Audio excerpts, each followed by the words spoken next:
ہم سفر۔ وہ سفر صرف چند گھنٹوں کا تھا، مگر اس میں ایک ایسی نظر ملی جس نے وقت کو تھام لیا۔ مجھے نہیں معلوم تھا کہ اس ٹرین کے سفر میں ایک اجنبی میری کہانی بن جائے گا۔ ٹرین پٹریوں پر دھیمی مگر مسلسل رفتار سے دوڑ رہی تھی۔ کھڑکی کے باہر سنہری شام، کھیتوں کی خاموشی اور ہوا میں ہلکی سی ٹھنڈک، سب کچھ کسی فلمی منظر جیسا تھا۔ میں، آئمہ، اپنی فیملی کے ساتھ بزنس کلاس کمپارٹمنٹ میں بیٹھی تھی۔ ہر چیز آرام دہ تھی، مگر دل عجیب سا بے چین۔ میں باہر دیکھ رہی تھی جب اچانک میری نظر سامنے والی سیٹ پر بیٹھے ایک لڑکے پر پڑی۔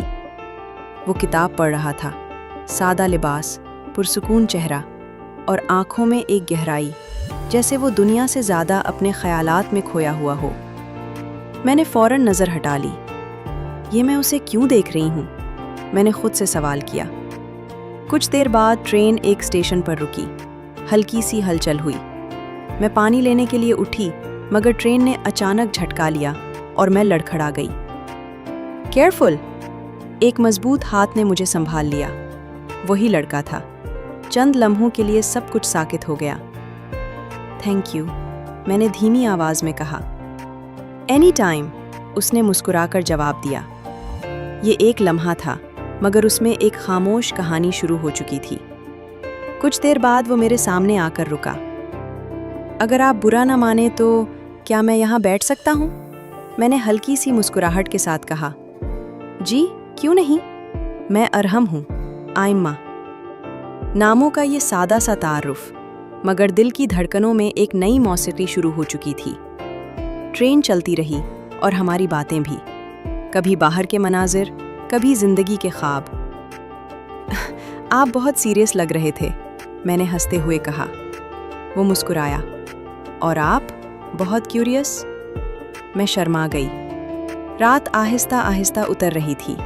کمپارٹمنٹ میں ہلکی روشنی، خاموشی اور ایک عجیب سا سکون تھا۔ امی سو چکی تھیں، ابو اخبار میں مصروف تھے اور ہم اپنی ایک الگ دنیا میں۔ کبھی کبھی کچھ لوگ اچانک ملتے ہیں، ارحم نے دھیرے سے کہا، اور لگتا ہے جیسے ہمیشہ سے جانتے ہوں۔ میں نے کھڑکی سے باہر اندھیرے میں دیکھتے ہوئے کہا، شاید کچھ سفر منزل کے لیے نہیں ہوتے، بلکہ کسی خاص شخص سے ملنے کے لیے ہوتے ہیں۔ اچانک اعلان ہوا، اگلا اسٹیشن آخری منزل ہے۔ دل جیسے رک سا گیا۔ اتنی جلدی؟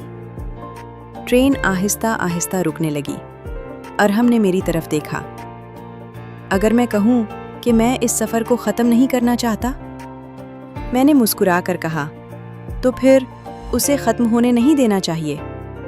چند لمحوں کی خاموشی کے بعد، کیا ہم دوبارہ مل سکتے ہیں؟ میں نے آہستہ سے سر ہلا دیا۔ ٹرین رک چکی تھی، لوگ اتر رہے تھے، مگر یہ صرف ایک سفر کا اختتام نہیں تھا، یہ ایک نئی کہانی کی شروعات تھی۔ ہم پلیٹ فارم پر ساتھ ساتھ چل رہے تھے۔ ٹرین پیچھے رہ گئی تھی، مگر دل میں ایک نیا سفر شروع ہو چکا تھا، کیونکہ کبھی کبھی محبت کسی منزل پر نہیں ملتی، بلکہ ایک سفر میں ایک نظر سے شروع ہو جاتی ہے۔ مزید ویڈیوز کے لیے چینل کو سبسکرائب اور شیئر کرنا مت بھولیں۔